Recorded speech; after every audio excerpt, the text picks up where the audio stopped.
In the summer of 1944, the fate of Germany hung by a thread. The war that Adolf Hitler had promised would create a thousand-year empire was collapsing all around him. German cities burned under relentless bombing. Fuel supplies were disappearing. Factories struggled to keep up with losses. Entire armies were being destroyed faster than they could be replaced.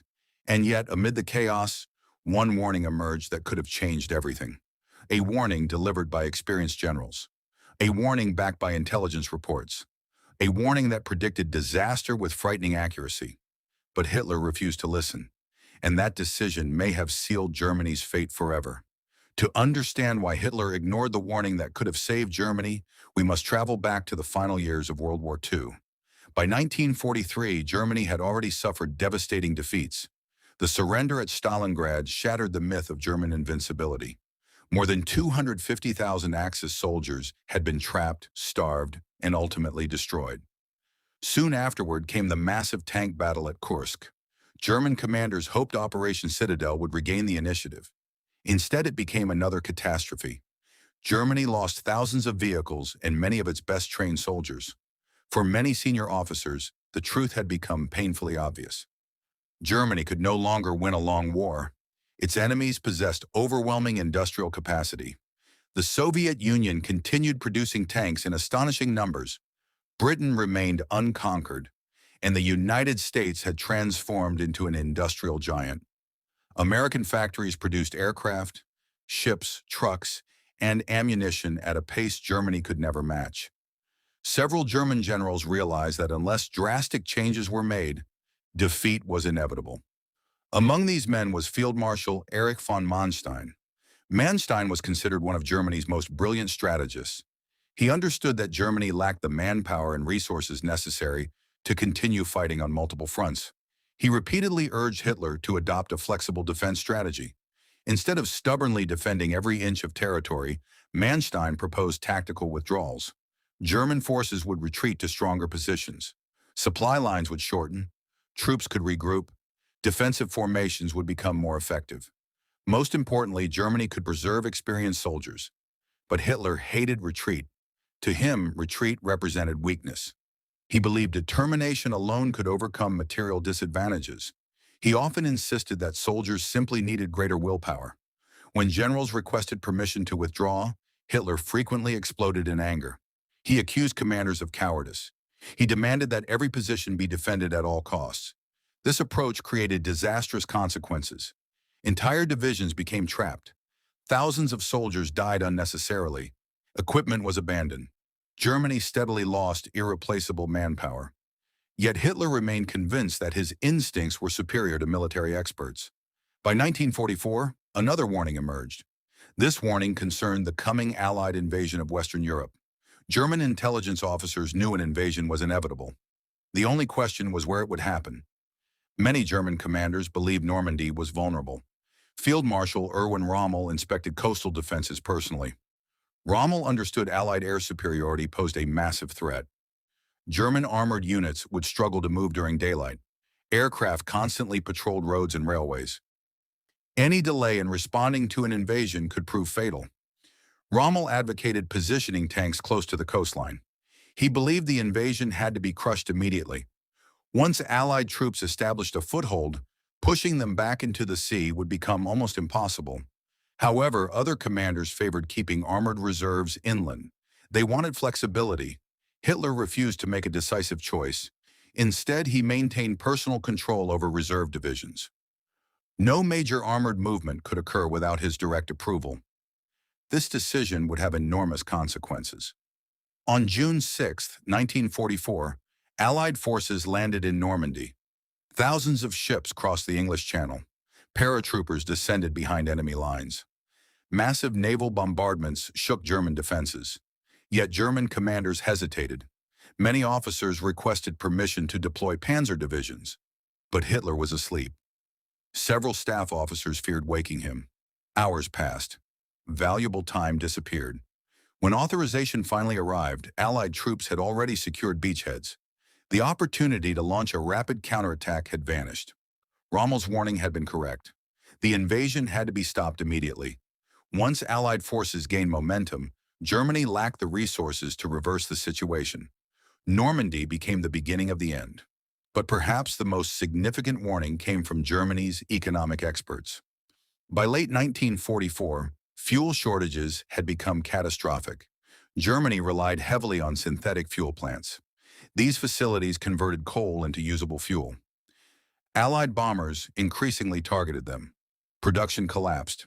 Tank crews could not train. Pilots lacked flying hours. Vehicles sat idle. Some units possessed tanks but no fuel to operate them. Military leaders warned Hitler that continued offensives were impossible. Germany needed to conserve resources. Defensive operations offered the only realistic chance of prolonging resistance. Yet Hitler envisioned dramatic counterattacks. He still believed a decisive blow could split Allied forces. This thinking led to the Ardennes Offensive, better known as the Battle of the Bulge. It was Germany's final major offensive in the West. Hitler hoped to divide British and American armies. He dreamed of capturing Antwerp. Perhaps then, he believed, Western allies might negotiate peace. But many commanders opposed the plan. They argued Germany lacked fuel. Supply problems were severe. Weather conditions were unpredictable. Even if initial success occurred, sustaining momentum would prove impossible. Generals warned that failure would leave Germany defenseless. Hitler ignored them. At first, the offensive achieved surprise. German troops advanced rapidly. American units suffered heavy losses. But fuel shortages soon became devastating. German tanks ran out of gasoline. Vehicles were abandoned. Allied air superiority returned as weather improved. The offensive stalled. Thousands of Germany's remaining experienced soldiers were lost. After the Battle of the Bulge, Germany had virtually no strategic reserves left. The Soviet Union simultaneously launched enormous offensives in the east. Red Army formations swept toward Berlin. German resistance became increasingly desperate. Even then, Hitler continued rejecting reality. He issued orders to divisions that no longer existed. He expected armies to conduct attacks despite lacking ammunition. He believed miracle weapons would change the course of the war. Advanced jets, rocket technology, new submarines, secret projects. But none of these could compensate for the overwhelming imbalance in manpower, industry, and resources. Inside Hitler's bunker during the final months of the war, many officers finally admitted what they had known for years. Germany had lost long before Berlin fell, not because German soldiers lacked courage, not because German commanders lacked skill, but because political ideology had replaced military logic. Warnings were ignored, facts were dismissed, expert advice became unwelcome. Hitler increasingly surrounded himself with loyalists who told him what he wanted to hear. Officers who challenged his decisions were removed. Some were dismissed. Others were transferred. A few eventually joined resistance efforts against him. This created a dangerous environment. Truth became secondary to loyalty. Reality became distorted. As Germany's situation deteriorated, Hitler retreated further into fantasy. He imagined divisions appearing from nowhere. He expected exhausted soldiers to perform miracles. He believed sheer determination could overcome mathematics, economics, and industrial production. History would prove otherwise. By April 1945, Soviet artillery could already be heard in Berlin. The Third Reich was collapsing. Cities lay in ruins. Millions were displaced. Entire generations had been consumed by war. And many historians believe the tragedy had become unavoidable long before the final battle. Because the warning had been delivered repeatedly: retreat when necessary, preserve manpower, adopt realistic objectives, avoid fighting a war against enemies with vastly superior resources, seek political solutions before total collapse. But Hitler refused. He viewed compromise as betrayal. He considered retreat unacceptable. He trusted intuition over expertise.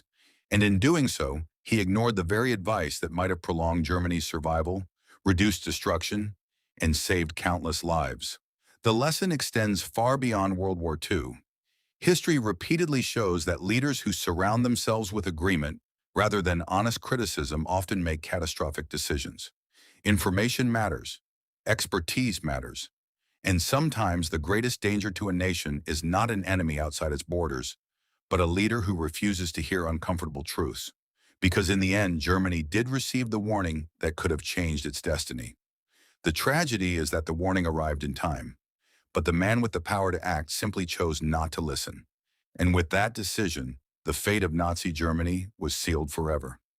Yet there was another warning Hitler refused to accept, perhaps the most important warning of all. It came not from the battlefield, but from simple mathematics. By late 1944, Germany was fighting a war it could no longer sustain. Its factories still produced weapons, but production alone was no longer enough.